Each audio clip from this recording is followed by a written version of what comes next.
నిన్న కొంతమంది అంటున్నారు, ముఖ్యంగా కొంతమంది యూట్యూబర్లు కావచ్చు, కొన్ని పత్రికలకు సంబంధించినటువంటి యజమానులు కావచ్చు, లేదా ఈ జర్నలిస్ట్ సంఘాలు కూడా ఎవరైతే ఏ జర్నలిస్ట్ సంఘాలు అయితే తెలుగుదేశం ప్రభుత్వానికి వత్తాసు పలుకుతున్నాయో, ఏపీయూడబ్ల్యూజే లాంటి, క్లియర్గా పేరు కూడా చెప్తున్నాను నేను, నాకేం భయం లేదు. ఏపీయూడబ్ల్యూజే లాంటి మీడియా సంఘాలు చాలా కాలంగా మీడియా సంఘాల ముసుగులో వాళ్ళు ఏమేం చేస్తున్నారో అందరికీ తెలిసిందే. ఇప్పుడు ఏకంగా తెలుగుదేశం ప్రభుత్వాన్ని కాపలా కాయడానికి, ఆంధ్రజ్యోతికి వెన్నంటి నడవడానికి ఇక్కడ శాంతియుతంగా జరిగినటువంటి ఒక ప్రొటెస్ట్, ఒక స్టోన్ పెల్టింగ్ జరగలేదు, ఎవరి మీద దాడి చేయలేదు. కేవలం ఆ పత్రికా ఆఫీస్ ముందు ఆ విజువల్స్లో, ఆంధ్రజ్యోతిలో ప్రసారమైనటువంటి విజువల్స్ చూస్తేనే అర్థమవుతుంది. ఇది సాక్షి విజువల్ చూడక్కర్లేదు, లేదా వేరే అదర్ మీడియా విజువల్ చూడక్కర్లేదు. ఆంధ్రజ్యోతి వాళ్ళు కూడా దీన్ని షూట్ చేసే ప్రయత్నం చేశారు. ఆంధ్రజ్యోతిలో కూడా లైవ్ ఇచ్చారు ఈ ప్రోగ్రామ్ని, అంటే వాళ్ళ వెర్షన్లో వాళ్ళు లైవ్ ఇచ్చుకున్నారు. సో ఆ విజువల్ చూసినా ఎక్కడ వైసీపీ కార్యకర్తలు ఎవరైతే అక్కడ ప్రొటెస్ట్లో పాల్గొన్నారో వాళ్ళు శాంతియుతంగా ధర్నా చేశారు, నినాదాలు ఇచ్చారు, ప్లకార్డులు ప్రదర్శించారు, అంతవరకే. ఎక్కడా దరిదాపుల్లో కూడా, ఆఫీస్ దరిదాపుల్లో కూడా వెళ్ళలేదు. దీన్ని పట్టుకుని దాడి చేశారు, విధ్వంసానికి పాల్పడ్డారని చెప్పి స్టేట్మెంట్లు ఇస్తున్నటువంటి పరిస్థితి. సార్ ఒకటి సార్, మరి ఆయుధాలు లేవు చేతిలో, శాంతియుతంగానే ఉన్నారు వాళ్ళు. ఒక మాట అన్న తర్వాతే ఆ మాట కోసం వారు వచ్చి ధర్నా చేయడానికి, అది కూడా శాంతియుతంగా వచ్చినారు.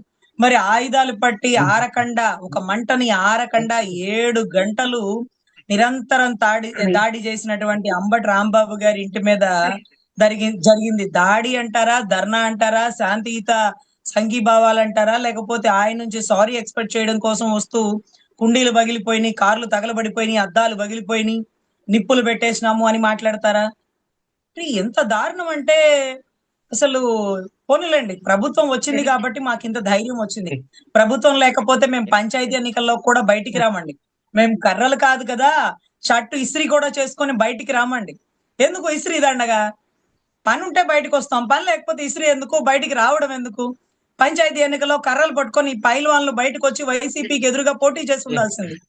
ఎందుకంటే అబ్జర్వేషన్ చేసేవాళ్ళు లేరండి పులివెందల్లో అంటూ ప్యానెల్ ఒక ఆయన మాట్లాడితే, అవునా అండి, గతంలో పంచాయతీ ఎన్నికల్లో అభ్యర్థులే లేరండి, పోటీ చేయడానికి అభ్యర్థులే లేరు, మీరు అబ్జర్వేషన్ చేయడానికి మనుషులు తక్కువైపోయారు, కొరత అయిపోయారు, అలా ఉంది వైసీపీ పరిస్థితి పులివెందల్లో అన్నారు.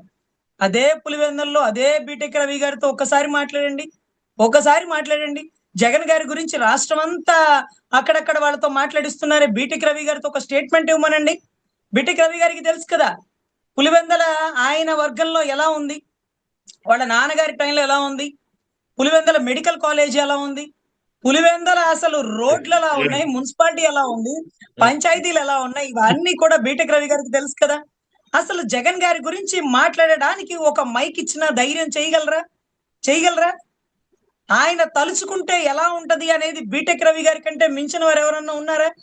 ఏదో టీడీపీ వారు చెప్పినట్టు అప్పుడప్పుడు పోటీ చేస్తుంటారు. సో దయచేసి మనం ఒక వ్యక్తి స్థాయిని మనం ఏదో దించేద్దాం అని అనుకుంటాం, అది మన వల్ల కాని పని అండి. అది ఏదైతే ది వైర్ అంటూ ఏదైతే సార్ చెప్పారు చూడండి, ఆర్థిక శాస్త్ర నిపుణులు ప్రభాకర్ గారు మాట్లాడినటువంటి స్టేట్మెంట్లు విన్నారు కదా. ఆయన అడుగుతున్నారు, ఇది ఒక అద్భుతమైనటువంటి ప్రజాస్వామ్యం అని, మన దేశంలో ఒక అద్భుతం జరిగింది. ఏంటంటే సాయంత్రం 6 నుంచి రాత్రి 2 వరకు క్యూ లైన్ లో నుంచున్న వ్యక్తి, అంటే 2 వరకు ఉన్నటువంటి ఆఖరిగా ఓటేసినటువంటి వ్యక్తిని మనం పేపర్లో ఫోటో వేయాలి కదా. అరే గొప్పవాడు కదా. ఎప్పుడో 1950లో ఫస్ట్ ఓటర్ కి సంబంధించి ఒక ఫోటో కూడా డిస్ప్లే అయ్యేదట. తర్వాత గుజరాత్ లో ఏదో గిరికి సంబంధించినటువంటి ఒక ట్రైబల్ ఏరియాలో ఒక్కడే ఒక పూజారి ఉండేవాడట, అతను కూడా బ్రహ్మచారట. అతని ఒక్కడి కోసం ఒక పోలింగ్ బూత్ అక్కడ ఏర్పాటు చేసినారట ఆ ట్రైబల్ ఏరియాలో. సో ఒక్కడి కోసం అప్పుడు ఆ ఏరియాని, ఆ వ్యక్తిని ఫోటో తీసి డిస్ప్లే చేసి, ఇదిగో ప్రజాస్వామ్యాన్ని ఇంత గొప్పగా కాపాడుతుంది భారతదేశం అంటూ చూపించినారట. కానీ ఈ గొప్ప ప్రజాస్వామ్యంలో, ఇంత గొప్ప భారతదేశంలో ఇంత చిత్తశుద్ధిగా 6 నుంచి 2 వరకు తిండి తిప్పలు లేకుండా, 1-2 కూడా పోకుండా క్యూ లైన్ లో నుంచున్నాడో కూర్చున్నాడో కూడా తెలియకుండా, దోమలు కుడుతూ కూడా భరించి రాత్రి 2 వరకు టార్చ్ లైట్ పెట్టుకున్నారా, ఫోన్ లైట్ ఆన్ చేసినారా, అతని ఫోటోని ఒక్కసారి డిస్ప్లే చేస్తే రాష్ట్ర ప్రజలు మొత్తం తరిస్తారు కదా, వాళ్ళకి పాద పద్మాలకి దండం పెట్టుకునేటటువంటి రాజకీయ పరిస్థితి కూడా ఉంటుంది కదా, ఉంటుంది కదా. మరి ఎందుకు చేయలేకపోయారు? ఇంతకీ ఆ 3500 బూతులు ఏవి ఏ ఏరియాలు చెప్పండి, చెప్పండి. అంటే నిమిషానికి 3-4 ఓట్లు ఎలా పోలింగ్ అవుతాయి? ఇవన్నీ కూడా సార్, ఇవన్నీ కూడా ఫామ్ 17 కి ఫామ్ 20 కి అనుకుంటా అండి డిఫరెన్స్. అవునవును. సో ఫామ్ 17 ఫామ్ 20 ఈ రెండిటికి ఉండే డిఫరెన్స్ ఓటింగ్ ని బట్టే ఈ ఎలక్షన్ మొత్తం క్యాన్సిల్ అయిపోతుంది అనేది అంటే ఆర్థిక శాస్త్ర నిపుణులకు తెలుసండి. అంటే ఊర్లో 10 మంది ఉన్నారు, 10 మంది ఉన్నారు, దాంట్లో అభ్యర్థులు నోట్ చేసుకుంది 8 మందే, కానీ ఓట్లు మాత్రం 20 వచ్చినాయి. ఎలా ఎలా అంటే సాధారణ ప్రజలకి అర్థమయ్యే భాష అండి. ఊర్లో ఉంది 10 మందే, దాంట్లో ఇద్దరు మైనర్లు, ఇక ఓట్లు ఓన్లీ 8 నమోదైనవి. అంటే 8 మందే వేయగలుగుతారు, కానీ ఓట్లు మాత్రం 20 వచ్చినాయి. ఎలా అనే దాన్ని బట్టే ఈ రోజు పెరిగినటువంటి ఓట్ల శాతం, నమోదైనటువంటి ఓట్ల శాతం ఫామ్ 17 ఫామ్ 20 ఈ రెండింటి డిఫరెన్స్ అనండి. మనం చదువుకున్న విద్యావంతులుగా ఆలోచిద్దాం. ఇంకా కూడా జగన్ గారు గెలిచే ఉన్నారు, వీరు అక్రమంగా ఆక్రమించుకున్నారు, వీరు దౌర్జన్యంగా దొంగతనంగా ఓట్లు వేసుకున్నారు అనేది అనేది చదువుకున్న ప్రతి ఒక్కరికి అర్థమవుతున్న పరిస్థితి అయితే నెలకొనిందండి. ది వైర్ అనే బుక్ ద్వారా రాసినోడు రోడ్ సైడ్ రోమియో కాదు, ఒక పరకాల ప్రభాకర్ అనేటటువంటి ఒక ఆర్థిక నిపుణుడు ఎవిడెంటరీగా ప్రూవ్ చేస్తున్నాడు. దీని గురించి గౌరవ ఎలక్షన్ కమిషనర్ వారో లేకపోతే మీనా గారో 3500 బూతులు డిస్ప్లే చేయండి. ఆ బూతులు ఏ ఏ ఊర్లలో ఉన్నాయో చెప్పండి, అక్కడ సీసీ కెమెరాలు ఉన్నాయో లేదో చెప్పండి, 6ంటికి గేట్లు వేసారో లేదో చెప్పండి. వాళ్ళకి గేట్లు వేసిన తర్వాత టోకెన్లు ఇవ్వాలి. టోకెన్లు ఎలా ఇస్తారో తెలుసా సార్? ముందు నుంచి ఇవ్వరు సార్, అంటే వెనక నుంచి ఇస్తారా కౌంటింగ్. ఎస్ సార్, చివరి ఓటింగ్ అంటే బూత్ లోకి వచ్చే వాళ్ళకి ఫస్ట్ ఓటింగ్ ఇవ్వరండి, చివరిలో నుంచునే వాళ్ళకి ఒకటి ఇస్తారు. 1 నుంచి ఇలాగా చివరిలో నమోదయ్యి లోపలికి కౌంటర్ దగ్గరికి వచ్చేవాడికి చివరి టోకెన్ ఇస్తారండి.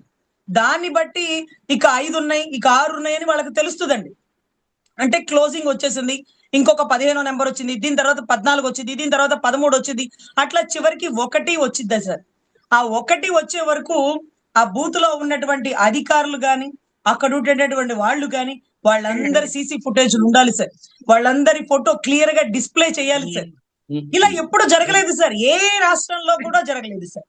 ఏ రాష్ట్రం, ఛత్తీస్గఢ్, బీహార్ గడగడ ఉడికిపోయే బీహార్ లో కూడా పోలింగ్ 7 వరకే ఆగిపోయిందంట సార్. అంటే 7తోనే అయిపోయింది, మాక్సిమం 8 ఉంటది. మనకేంటో ఓపిగ్గా రాత్రి 2 వరకు. సో వీటి గురించి మనం మాట్లాడేసుకుంటామేమోనని, లేకపోతే ప్రపంచ బ్యాంకు ఎందుకు లోన్లు ఇవ్వడానికి రిజెక్ట్ చేసిందని, అప్పులు ఇవ్వడానికి ఎందుకు రిజెక్ట్ చేసిందని, వారు అప్పులు ఇవ్వకపోతే పథకాలు ఎలా ఇస్తారు, పెన్షన్లు ఎలా ఇస్తారు, జీతాలు ఎలా ఇస్తారు, ఇవంతా చేతగాని వాళ్ళకి, అనుభవం లేనటువంటి వ్యక్తులు జగన్ లాంటి వాళ్ళంటే అకౌంట్ లో తీసుకొని పథకాలు ఇచ్చేస్తారట. అంటే ఖజానాలోంచి డబ్బులు తీసుకొని పథకాలు ఇచ్చేస్తారట. సంపదని సృష్టించడం చేత కాదట. ఎలా 2 ఏళ్లు కరోనాతో పోతే 3 ఏళ్లు ఇన్ని అద్భుతమైన కట్టడాలు కడితే ఇక సంపదని ఎలా సృష్టించారు?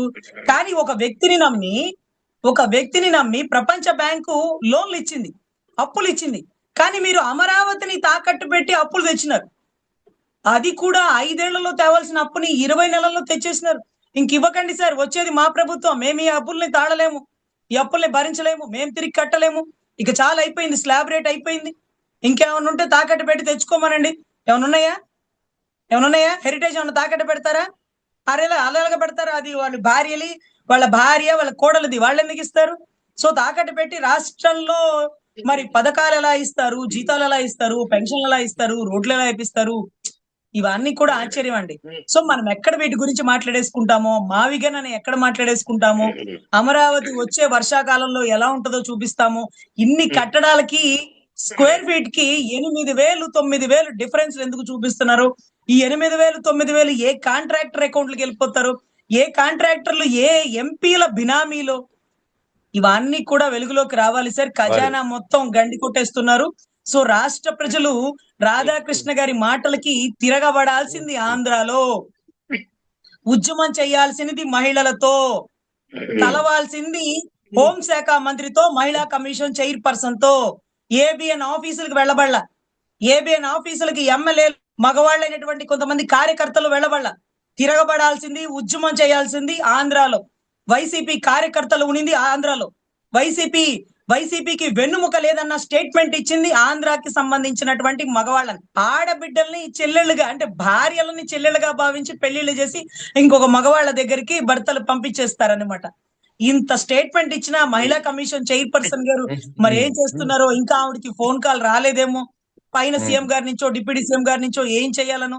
మరి ఇవన్నీ వింటూ కూడా గౌరవ డిప్యూటీ సీఎం గారు మహిళల గురించి ఎందుకు మాట్లాడతారు, కార్యకర్తల గురించి, ఇంట్లో ఆడవాళ్ళ గురించి ఎందుకు మాట్లాడతారు అని మహిళల గురించి మాట్లాడేటటువంటి అన్న ఎన్టీఆర్ గారు అన్న తర్వాత మళ్ళీ మా అందరికీ కూడా అన్న పవన్ అన్న, ఆయన మాట్లాడట్లేదు. బహుశా ఆయన ఎప్పుడు మాట్లాడాలి?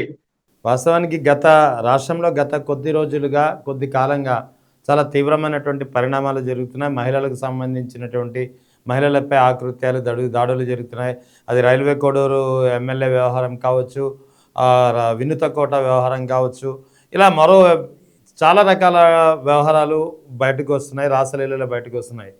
కానీ ఎప్పుడు స్పందించినటువంటి డిప్యూటీ సీఎం పవన్ కళ్యాణ్ ఇప్పుడు రీసెంట్గా 2 విషయాలు ఆయన స్పందించారు. రాజుపై అటాక్ జరగకపోయినా జరిగినట్టు చిత్రీకరిస్తే దాన్ని ఖండించారు. తర్వాత ఇప్పుడు రీసెంట్గా ఆంధ్రజ్యోతి కార్యాలయంపై దాడి జరగకపోయినా, ప్రొటెస్ట్ జరిగినా సరే దాడి జరిగిపోయిందంటూ ఏదైతే అభివర్ణనలు వచ్చాయో వాటిని సపోర్ట్ చేసి ఈయన ఖండనలు చేశారు. అంటే ఈయనకి ఇవే కనిపిస్తాయా, వేరే ఇష్యూస్ కనిపించవా అనేది ఒక ప్రధానమైనటువంటి ప్రశ్న. సార్, ఈ పోస్టులు ఆయనే పెట్టారా, ఆయన ట్విట్టర్ అకౌంట్ కూడా వాళ్లే ఆపరేట్ చేస్తున్నారో కూడా కాస్త గమనించండి సార్. ఆ ట్విట్టర్ అకౌంట్ కూడా వాళ్లే ఆపరేట్ చేస్తున్నారేమో, వాళ్లే స్టేట్మెంట్లు రాసేస్తున్నారేమో బహుశా. ఎందుకంటే 7 గంటలు ఆపకుండా జరిగిన దాడిని ఖండించలేనటువంటి గౌరవ ఉప ముఖ్యమంత్రి గారు కనీసం మహిళల గురించి మాట్లాడుతున్నారు, చెల్లెళ్ళని భార్యలని కంపేర్ చేసి పెళ్లిళ్ళ గురించి మాట్లాడుతున్నప్పుడు, అప్పుడు ధర్నాకి కాదు, కేవలం నిరసనకి అది కూడా తెలంగాణలో ఏబిఎన్ భవన్ దగ్గరికి వెళ్తే ఇమీడియట్ గా స్పందన. ఆయన స్పందించారా, ఆయనకి సంబంధించిన అవతల వాళ్ళు స్పందించి ఆయన ట్విట్టర్ అకౌంట్ లో పోస్ట్ పెట్టారా?